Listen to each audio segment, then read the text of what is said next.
Welcome to the Human Conversation Podcast with Jules White, the real dragon slayer, author and entrepreneur sales coach. Tune in weekly for human conversation about business and sales. Enjoy business expert interviews, educational episodes, and virtual cuppas with entrepreneur business owners. So grab yourself a cuppa and enjoy. Here is your host, Jules White.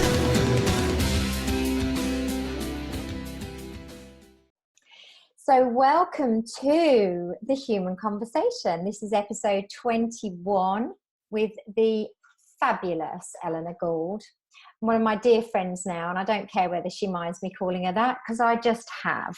So she is a second-time guest on the show, but she was way back, episode 2, I think, Eleanor. Is that right? Yeah, I was, yeah. Well, welcome, my lovely. It's so nice to see you. Hello. Hello, and thank you for having me back so soon. Well, you must have been good the first time because I've had you back again. So the first time we spoke, episode 2, we talked all about LinkedIn, which is one of my favourite platforms, and obviously yours. And that's where we met, actually, I think, isn't it, originally? That's right. Yeah. So we had a fantastic episode around LinkedIn. So if you have never listened to episode 2, go back and find it, because it was a really great episode where we gave, Eleanor gave us all the golden nuggets of how you set up your LinkedIn profile. So that was super, and talked about content. But today it's going to be a little bit different. We're going to talk a little bit more about, we're calling it the truth about freelancing, because Eleanor's actually the founder of Kreativ Copywriting, and her new venture is the Utterly Compelling Academy. How exciting is that? Thank you. Yeah, the Utterly Compelling Academy is basically the home of my online courses. So I think the last time we talked about my Utterly Compelling LinkedIn Content Creator course, I've also got an Utterly Compelling Email Storyteller course and copywriter. And my latest one is the Utterly Compelling Freelancer. So not as long. So yeah, this is quite a bumper course actually. And it's basically all my experience of being a freelance copywriter condensed into a course, all the mistakes I learned along the way, really, so I can help other freelance copywriters. I'm quite passionate about that because I see, especially on LinkedIn, people asking questions about freelancing, people get stuck on price, about USP, about how to build a freelancing business, and I see a lot of conflicting advice, and it's very confusing. And I've been there, You've got imposter syndrome, you don't quite know your value, you don't quite know where to start, then you get comparisonitis. It can be a bit of a minefield. So I've put together this course to help people new to freelancing find their way and really boost their business, because it can be so difficult and quite a lonely venture as well. And it's easy to look at other people and compare yourself when really there's no need. You just need to, be yourself as much as you can, especially in freelancing. You can do that. Yeah, I think the comparisonitis thing is really poignant, isn't it? I know I've done it. I still do it at times. I really do, because I'll see somebody who's very visible and they're out there, they're getting chosen for things, and their books are on the bookshelves. And I'm sitting here thinking, oh, my stuff's better than theirs, and why aren't I there? And of course, I'm not there because I haven't made it happen myself, and actually I'm different to them anyway. I am unique. Yeah, everybody's got a different path, and that's a really important point actually, Jules, because we see other people and they're at different parts of their journey, and we don't know what's going on, behind the scenes. Often it's not all as it seems. So comparing yourself to others, you can have benchmarks and have people who inspire you and you look up to, sure, but at the end of the day, we've all got our own unique path. And my course is not prescriptive at all. I don't have some methodology that you absolutely have to follow, because as I say throughout the course, I always say, do what works for you and test. So that's the main, tenets of the course, to provide value and do what works for you. And I keep on saying that throughout. I'm like a parrot, really. But yeah, so That's what I'm really all about at the moment, because I've seen so many people fall beside, stop freelancing, and it's such a shame because there's so many talented people out there, graphic designers, photographers, writers, who are really amazing. They've got these great gifts to give to the world and help other businesses and consumers and customers, and that they give up because they've been sold this dream of what it's like, this whole, we're going to make 6 figures, 7 figures, whatever. Yeah. Freelancing is wonderful, you haven't got your own boss. Well, actually, you've got more of them. That's so true. Called your clients. Oh, and the worst boss in the world, you. Yes. I don't know, but I'm a terrible boss of myself. I don't let myself stop working, so you've got all these other challenges as well. I love that, Eleanor. I love that, talking about, I just want to sort of focus on that for a minute. The fact that you are your own boss. So it's so true, isn't it? It's almost like the boundaries have gone when you're your own boss, because we can so easily move them because it's up to us. I find I'm sitting working through the evening. I might be working till late at night. If I had a boss, I very much doubt they would make me sit at my desk in the office until 10, 11 o'clock at night. They'd probably have let me go home at some point. But yet I don't let myself go home. Well, yeah. Well, at least you'd be getting paid overtime for it. Well, yeah, that's the thing, isn't it? So I think it's about having boundaries, isn't it, with that kind of thing, when you're talking about being your own boss. That's really important. Yeah, having that time to take time out, that's really important, because without that, you don't actually grow. As a creative freelancer, you don't get the inspiration, and it can permeate through other areas of your life, into your relationships, everything. If you don't take that time out, it's so important. But it's like you say, when you're running your own business, you are running the show. The light bulb goes out, you can't phone services, come and do the light bulb. You've got to change it. Something happens with your computer, that's your problem. Most freelancers don't have the funds to outsource to VAs all over the world, like you can when you're in a salaried position. You just delegate that or phone up some department. When you're freelancing, you are on your own for the most part. Yeah, very much. And the decisions and accountability is all down to you. Yeah, very much. So where do we start with this conversation? I guess I'd like the definition of freelancer. How about that one to start you off? Well, yeah, I've heard it bandied around before that we shouldn't really use the term free, because people have that in their mind straight away. Freelancing now, with the explosion of the internet and internet marketing and online services, it's kind of changed, hasn't it? I think the definition has changed. Technically, an entrepreneur is a freelancer. Yeah. Isn't it? So, when I say freelancer, I'm encompassing anybody who's running their own business as a solo entrepreneur, or who's giving their services via a contract, usually. That kind of that's who I'm defining. The person who's on their own, the person who needs that bit of help and extra support, the community around them, they're the people who I'm targeting. People like me, when I first started out, for me it was choice, and a lot of it was necessity. Not everybody goes, oh, they're sitting in their office 9 to 5, oh, I hate this, I'm going to be a freelancer. Yes, that's a lot of them. But some people become freelance because they're made redundant, or it's necessity, they have to be a freelancer. Not everyone jumps into this thing, oh, I've got an entrepreneur's mindset. And this is really key as well, that we have those skills. Like, I'm a writer. When I started out, yes, I can write. I didn't know how to sell.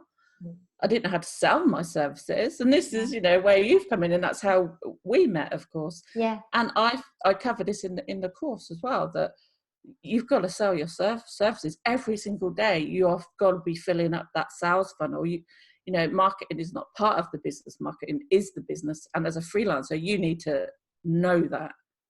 And this is, again, where a lot of freelancers fall down and get into that feast and famine cycles. They've got lots of work, 1 minute, no work the next, and they haven't been keeping their pipeline full the whole time that they've been in the feast stage, if you like. So yeah, and that's really important. Pipeline's one of the things I tend to cover in more probably my corporate work, But actually in an entrepreneurial capacity, your pipeline's just as important, because you've got to be always, as you say, putting things in. Otherwise, what happens is you come to that kind of desperate place where, well, actually, I'm only talking to 3 people at the moment and none of them have said yes yet. And that feeling, and everybody will resonate with this, I know, if they're listening, that feeling of, oh my goodness, if these all say no, there's nothing else out there. So, you know, exactly. but actually we're responsible for that. We are responsible for being the one who is always putting those opportunities in, because the opportunities are the ones that then turn into that business through the pipeline. So it's a really important part, isn't it? I think as well, it's kind of that now you are in a position, you're wearing every hat. You know, that's the fact of it, isn't it? As you said, we are solopreneurs. So unless you've got a lot of disposable income to either employ people or, you know, hire them out, other freelancers in essence, you are really responsible for doing lots of stuff yourself. So, okay, where do you start then, Eleanor? What's the priority, do you think? Well, I think the priority, and this is also for people who have been freelancing a couple of years and it's just not going anywhere, go back to the drawing board and start from the foundations and really understand exactly who your ideal client is, your USP, you know, your branding, is that on point? Is it coming across in everything you do? So that's what I take you through. I take you through the foundations, like before you even left your job, what you need to do. You know, you need to connect with people. There's questions you need to ask that you can ask other freelancers. And I've listed a load of questions you can ask freelancers who are currently freelancing in that area you are in. And I have also, you know, there's branding exercises, there's USP exercises. So there's everything there that can take you through those steps. And if you get to that step like that, you can go back and keep on using those steps. And it's fine. I mean, they call it pivoting now, don't they? I prefer to call it evolving. We do evolve as people and as a business, and that's perfectly okay as well, you know. Very much. And you know, you talk about the fact that you can keep going back to it. I feel like it's quite evergreen in that sense then. So once you're into the courses in this fabulous academy that you've created, they're quite evergreen in that you can just keep then revisiting them as and when you want to. Is that right, Eleanor? Well, I think we all, even if we've been in business a few years, it's handy to keep on going back and to the drawing board and make sure we've not missed anything along the way, because we do. I know I have. I didn't have a clear value proposition, and sometimes I go back and change it. I have evolved myself more into info products in as much as my courses, and that's the way I want to go, rather than done for you work. So that's the way I see myself going. That's where I can now provide more value with the experiences I've had, whereas when I first started out, there's no way I could be the person I am now. So the exercises I did when I first started out aren't going to have the same yield, the same result that they do now. But yes, the course goes through, it's a 12 module course, and it takes you through where to find clients, how to best attract clients. And also it's got things like what you should have in your contract. It's got sample proposals. It's got a sample sales script when you're on the phone with that awful client call. Oh my God, that's terrifying. What you can do, sort of questions you should ask. And it's even got a bit about a proposal for Upwork for people who go online and use online job boards. So it's kind of everything that you could want.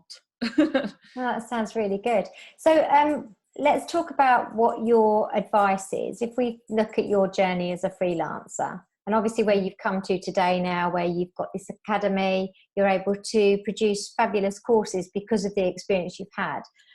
If I'm this new freelancer coming to you, or even like you say, one who's a bit stuck, because I kind of feel like they're at the same kind of, they probably need the same thing in many ways, don't they? Just like you say, going back to basics.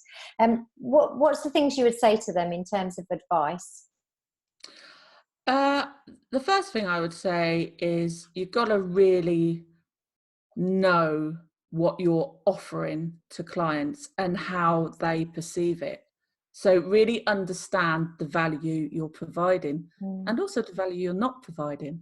A lot of people get mixed up with that and kind of think, oh, well, I'm worth so much with this whole new value pricing apparently it's new, but it's not, you know, I'm going to charge value pricing. So it's not a new thing. So people can let their egos get away with them and think they are actually more valuable than what they are. And that's a hard thing. You've got to leave your ego at the door. Yes, I agree. Because that will be key to you actually becoming successful and being able to provide more value to your clients. Yeah. Number 2, I'd say imposter syndrome, deal with it, because otherwise that will be following you throughout your career. You'll never get rid of it. You've got to have a strong, positive mindset or healthy habits that help you create that strong, positive mindset. The third, I would say, make as many friends in the freelancing community or the business you're in as possible and collaborate with them. Do not compete. Yeah. Well, when I say don't compete, let's face it, you are going to compete in some sense of work. It's better to collaborate than compete 9 times out of 10. Yeah. Well, I agree. And the thing is, you know, it's like we've always said, your unique selling proposition is you.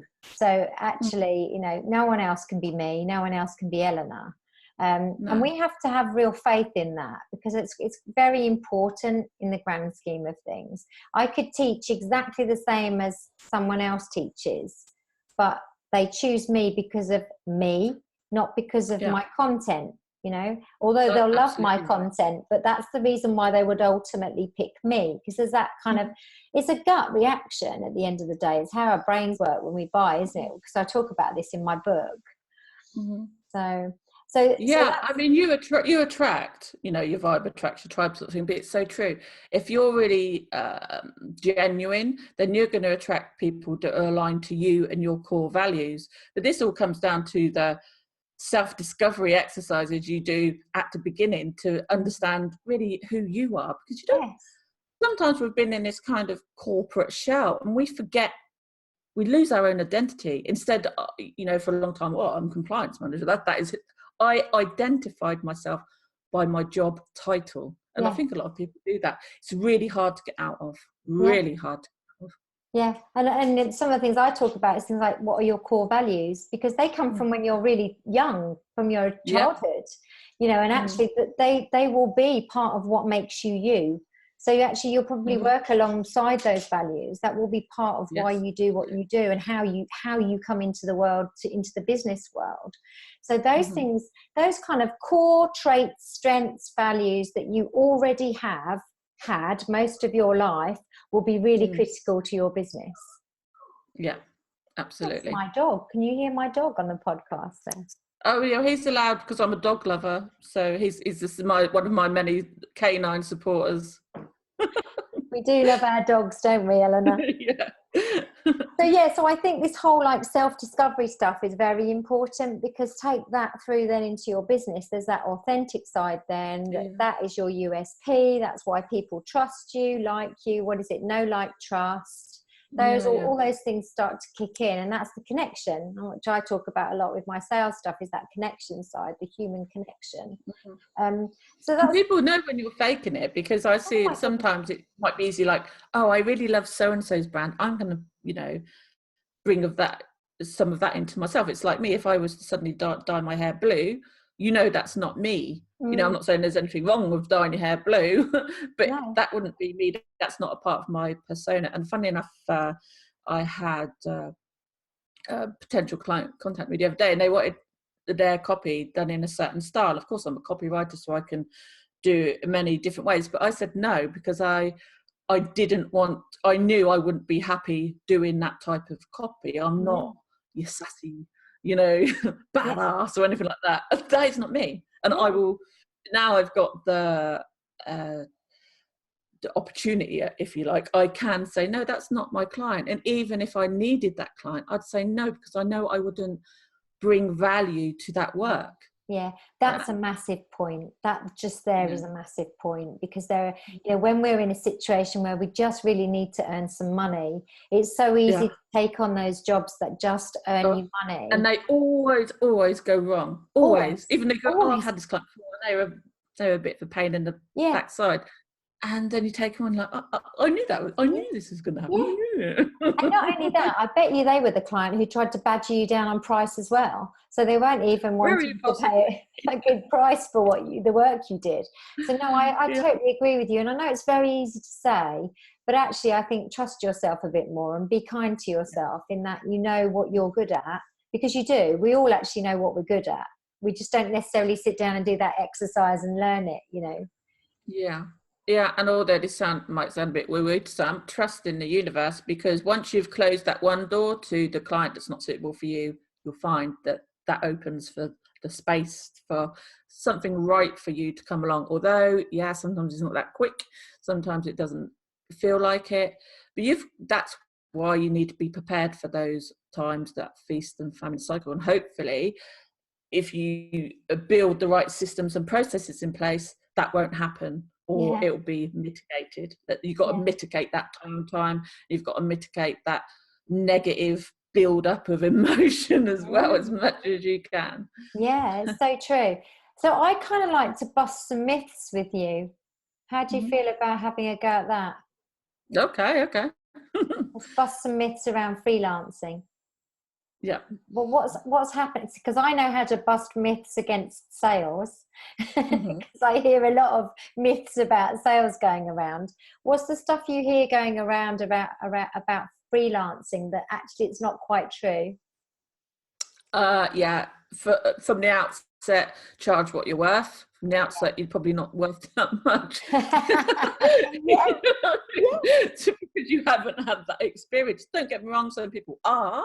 I'm not saying that, but if you haven't got the experience or portfolio, you've got to start from where you are and build up on that. So that's number one myth. You can't just walk into this glitzy freelance, or 9 times out of 10 you can't. I'd say you'll be very lucky if you can, and go for it. Absolutely, I'm not dismissing that.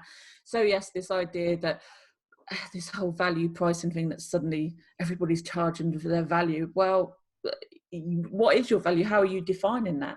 The prices is a big thing, and it's a subjective thing. It's a very emotional thing, and everybody's got an idea, haven't they? Everybody's telling you when you first start out, oh, you need to charge this, or you need to start that. Stop, go back to the drawing board and really think about your pricing. You don't have to charge the same as everybody else, but you do need to know how to properly position yourself. So number one is definitely a myth buster: charge what you're worth from the get-go. And I think as well, know what you're worth. That's charge what you're worth, actually, but yeah. Well, yeah, but it's such a good point, because actually it's not about the price; it's about the value you bring. But the value then has to be in some format that I, as your client, think is value, because that's value. It's not what you think is value as much as what's the value you bring to me as your client. Because I might say to you, oh, well, I'm huge value, Eleanor. I've been selling for over 30 years, and I wrote a book, and I went on Dragon's Den, so I'm huge value. Well, you might not need what I've got in just that little piece. You might want me to be saying something else for you to think I've got value. So you can't, one of the big things I see happen, I mean, I know I'm going off a bit of a tangent, because I see this is myth busting for the sales side of it, if you like. I see these people presenting and saying, so our company's been going for 30 years and we've had this client and we've got this award and I've done this and I've done that. And that's how they open their sales pitch, because they think that is value to their client. Yeah, that doesn't mean anything. Doesn't mean a thing. Does not mean a thing. It means something at the end of the presentation, if you want to put it there. It's what I call the icing on the cake. But at the moment, you're not telling me anything that's of benefit for me as your client. So that's value. I'm very passionate about this value piece.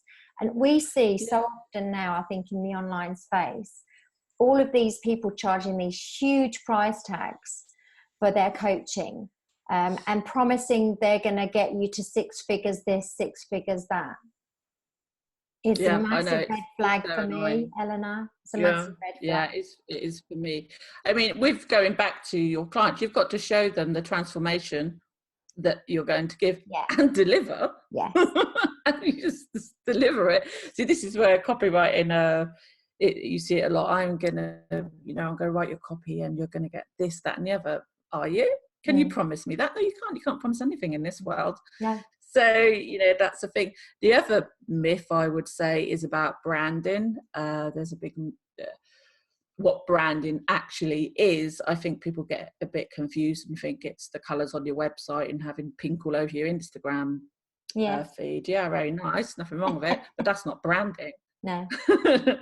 That's visual. That's the visual element of branding. Yes.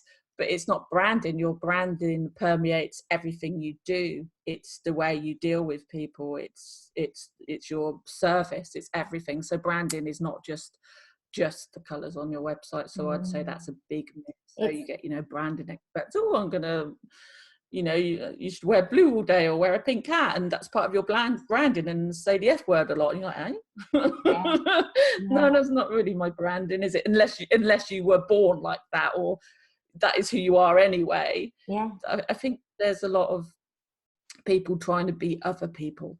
Yeah, I do. I agree with you, and I see so much of it, and that's why. And there's got to be a reason why they're afraid to be themselves. That because that's kind of how I see it. So that's the bit they need to work on, because we have to come into the world as us. If you don't like me, that's okay, because not everyone's going to like you. Not everyone's going to buy. It's okay. And so we've got to give ourselves a bit of a break, don't you think, sometimes? Yeah, stop the trying to, another adage, when you're marketing to everyone, you're marketing to no one. Good. So you repel the people who don't like you. Fantastic. That's right. They'll talk about you, won't they? Yeah, exactly. Was it they say no PR is bad PR? Well, I'm not so sure about that. No, I know, yeah. Ratner's found that out pretty. Yeah. Although I think he's bounced back and he's still making money somewhere. I think, Eleanor. So I think he's bounced back somewhere. So, but I think branding's a really good one. It's so much more than just the colours on your logo, isn't it? It's about everything that you do. Your voice, how you put your content out, how you serve your customers. It's everything, isn't it? And again, if you're not authentic with branding, you're going to come unstuck, because people will see the disparity, won't they? So it's not going to work, is it? So later on down the line. And the third thing I would say really is there is no one way. I think a lot of people think there's only one way to do something. There's all sorts of different ways to do things. There's all sorts of different ways. Your path might not be the same as somebody else's. So just because you're in an online business group and everyone's saying don't do that, hey, try it. Be willing to try things out. I mean, I know this because I've found every time I've said I'm never doing that, I end up doing it, and I actually is quite successful for me. For example, I was always against job boards like Upwork, because their bidding sites like a race to the bottom for freelancers. And then I took a course on it. A friend of mine was running a course, so I took his course, and lo and behold, I was successful on Upwork, which I'd always for years told people, don't go there, don't go there. I'm now a top-rated freelancer on Upwork, and it didn't take me long. I just applied a system. That's it. And I thought, well, I've done that now. That isn't that good. I've done something, and then I can teach other people what the system I use. So, always be learning. Don't fall for one strict, prescriptive way of doing things. Yeah, I agree. I love that so much. I think that's how I looked at creating my own methodology around sales. I didn't want it to be, now you need to say this, now you need to do this, now you need to go here. Not, is it? That's what I love about your methodology, because it allows you to grow and evolve, and you can use it whatever way you like. It really does. Your methodology is a catalyst. I see it as a catalyst for huge growth and potential in others. And also you can keep on going back to your book and looking at things and go, and that's what I wanted it to be, because I think all I'd had in my sales career was this training, this training, telling you how to do it. This is how you do it. This is how, and actually you won't close business unless you do it like this. And it's really interesting, isn't it? Because that world is out there, and it's very prominent, I think, especially in the online space. This is how you have to do it. And I find that quite scary, because there's so many people when they're new at it, of course, they're going to be clinging on to those, every word that someone says, they'll be holding on to it and following it because they don't know any better. So it's a bit of a minefield out there as well, isn't it, Eleanor, I think? It is a minefield, and that's why when you start out, it's important that you really understand, as you say, do the self-discovery exercises and understand who you are and bring that strength out. Just because you're an introvert doesn't mean you can't have a great brand as well. But, you don't have to be an extrovert to be a freelancer. No. Or any service you're providing, if you're a freelancer, an entrepreneur, or service company. At the end of the day, it's all about, in my mind, bringing value. I know the V word. Yeah. However, and what that bringing value to your clients, and also really understanding who you are, being yourself, and standing in your own power, I'd say. I like that. I like that a lot. We talked, we touched earlier on kind of value and price, didn't we? And we've seen quite a lot in January. Obviously, standard, isn't it? Beginning of a year. Quite a lot of people out there with their offers, their pitches, their price increases. Price increases. What happened in this? Oh, well, I guess it was Christmas. I guess you got to pay for Christmas, but why should I pay for your Christmas? Yeah. That's the thing, isn't it? And I don't understand that. I don't understand why it has to be January. No, well, I think. Are you giving me a different service? Yeah, it's just it's that kind of end of the year milestone place where everybody makes New Year resolutions, everybody puts their prices up, everybody does something different and new. Actually, I think one of my advices would be to entrepreneurs and freelancers. Always be doing new things, always, every month, do it, not just in January. That would be good. But also, I think this whole I'm putting my prices up thing, I still don't think, and people will disagree with me, I don't think we need to announce that to the world. I think when someone wants to do business with you, you have your discovery call, you find out what they really need, you show them your value, you give them your price. That's how I feel about it. I just think this whole banding prices around all the time and saying my prices are going up is that scarcity thing. Yeah. You said that, didn't you? It's like this scarcity kind of marketing. Yeah. But the trouble is when so many people do it, it becomes transparent. And then actually we start questioning it a bit and thinking, well, hang on a minute. Is everybody then doing it? And so, well, what does that mean? And I guess I'm a skeptical old sales coach, Eleanor, really, if I think about it. But this time of year... Yeah, I think if you're putting together an offer, like a Black Friday offer, like you and I did, and that's the time, because everybody's like, yeah, it's Black Friday, I'm going to go and get my super offers. I think that's a completely different thing. But to just keep on discounting and telling people your prices are going up all the time, come on, it gets tiresome, doesn't it? It does, and it becomes confusing, and then actually your focus is on price more than it is on what the value is you're getting within that transaction as well. So but that's just my take on it. I think it's just that time of year where you just feel like you're bombarded and everybody suddenly comes out the woodwork because they've suddenly got energy in January, but by February it gets all a bit quieter again, doesn't it? Maybe February is the month to do it, Eleanor. So we've done some pieces of advice for freelancers. We've done some myth busting. What else do we want to tell these guys when they're coming out into the freelancing world? What's the truth that we really want to tell them, Eleanor? We've given them a lot, to be fair, in this podcast, I think. Oh, I think we were given enough to find out the secrets. Yeah, there you go. The truth is there are no secrets. No, exactly. So anyone who knows you does anything like the secrets of freelancing, there are no secrets. Don't do it. There are systems and processes, but they ain't secrets. No, they're not. They're definitely not. Well, I mean, I think the best thing to do if you're really listening in, wanting to know more, is to absolutely go to Eleanor's Academy, her utterly compelling academy, and go and buy some of her courses. Yeah, that's really compelling freelancer. It's a video course. Don't worry, you don't get a picture of me the whole time. Only the intro. But I do talk you through the slides. There's plenty of downloads and exercises for you. So yeah, just get in touch, and it could be the course that sets you up for success. Yeah, completely. And I think that's the point, isn't it? You know, just if you feel like it's something for you and it feels good and you trust it, then just do it. Don't do a million courses. Don't keep buying coaching. You know, I've seen this before. You can just go through your life doing that. Yeah. You can become a course junkie. Yes. If that course is at the end of that course, you can't see that that's given you any results, or you haven't taken action, then don't do any other courses. Take action on the courses you've already done.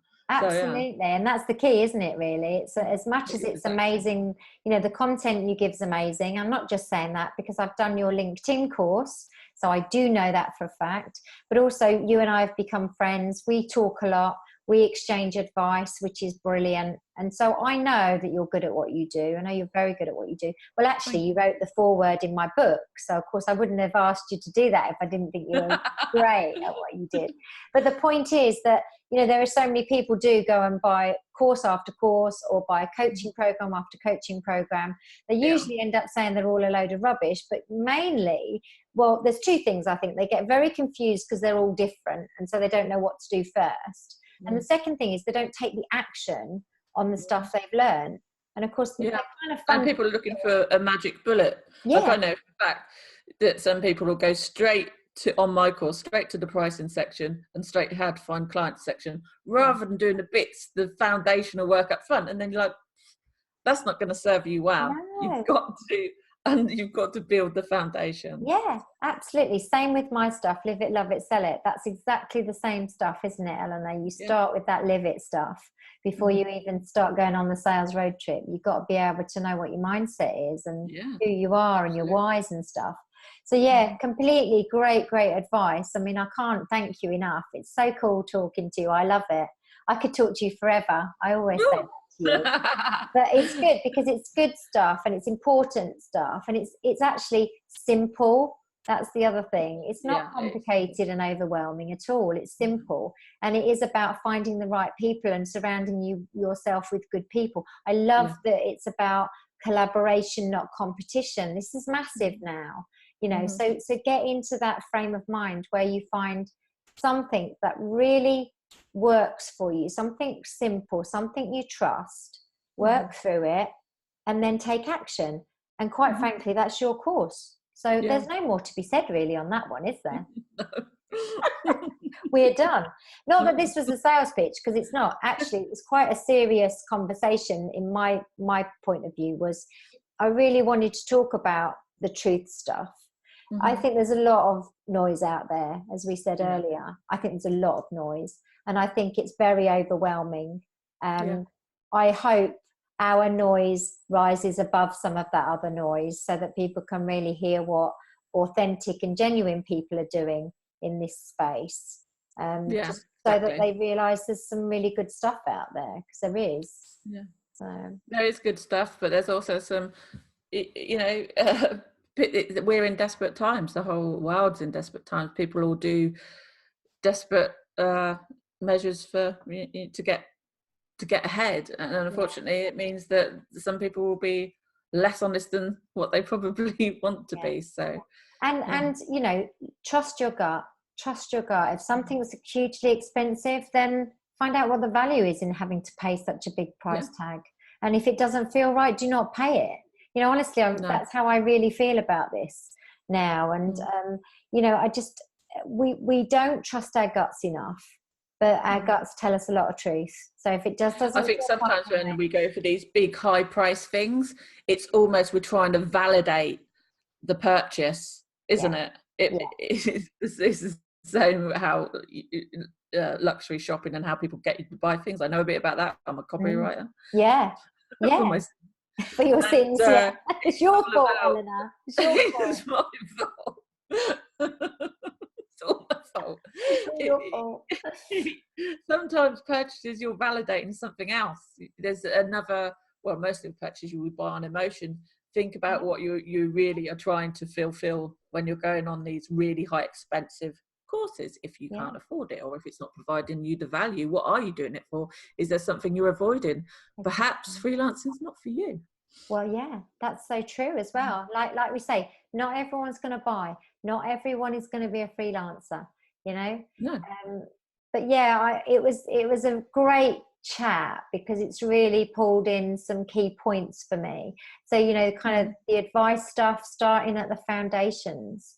Just start there at the beginning, because if you rush to get to the middle, you've missed some of those really vital elements that are important for that whole journey, you know. So do that, take that time to do that stuff. It's really important. But also just think about things like, you know, what do you really love doing? What are you really good at? Go out as unique you. Stop the comparatonitis. Easily said than done, but stop it. Yes. And just trust that you've got a massive value to bring into the world, but build that value. Because when, like you said earlier, when you first start, you can't go out with these big price tickets, because what's that based on? So just go out with good value, build the business in an authentic way. And I think trust your gut, and surround yourself with amazing people. Yeah, surround yourself with amazing people like me and Eleanor. So who's going to get in touch with you, Eleanor, and how are they going to do it? Who do you want to get in touch with you, and how do they do it?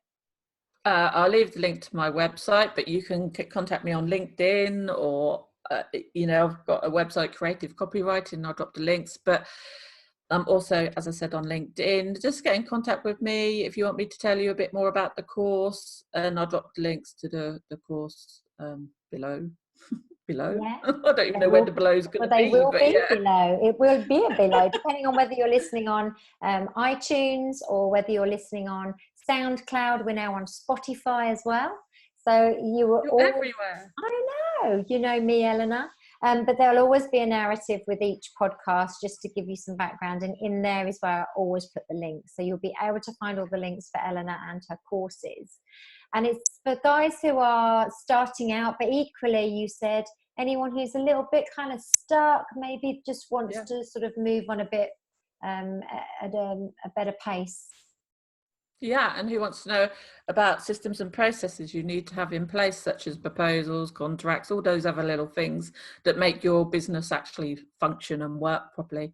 Because that's a big part as well, but we won't go into that because we'll be here another hour or something. Oh my goodness, yeah. But it's good because we've kind of done the mindset stuff, but we've also touched on the fact that you'll also get that practical stuff from this course. So you are. Oh yeah, there's tons of practical stuff and checklists for things you should have in your contracts, and just things like that helps you with the process. Because if you don't have a process, you can soon find that your clients start falling through the cracks pretty quickly. And that could be pretty frightening as well. No, it's amazing. I've done it myself. I know. I think we've all done it though, and I guess like that's how you learn from the mistakes you've made anyway. So we're learning from a master here, which is great as well. But thank you so much. I'm really excited about your academy. I think that it's the reason I'm excited is because you have all of this amazing experience, and it's great that you've put it into that format so that others can tap into it. That's really good. I love that you've done that. Thank you for that. So if you've enjoyed listening to Eleanor and I waffling together, having a human conversation, putting the world of freelancing to rights, then please subscribe, whichever channel you're on. Please leave a comment if you love it, because that's the way to do it. And we hope that you're going to join us again. I'm sure Eleanor's going to be here again, because this is her I'm going to be here again. I'm gate crashing your podcast. Yeah, she's kind of making a regular appearance gently, isn't she, onto the podcast? But please tune in. There's a lot of podcasts being recorded in the next couple of weeks that I'll be putting out there. So we are getting proper active on the human conversation. Very excited about that. And thank you for listening and joining us. We will see you again very, very soon. Ta-da for now. Thank you. Bye. You've just been listening to the Human Conversation podcast with Jules White. To find out more about the other work that Jules does, please visit her website www.liveitloveitsellit.co.uk. And if you enjoyed the podcast, then please do leave a rating and review on the platform you use to enjoy her show. Thanks for listening, and see you next time.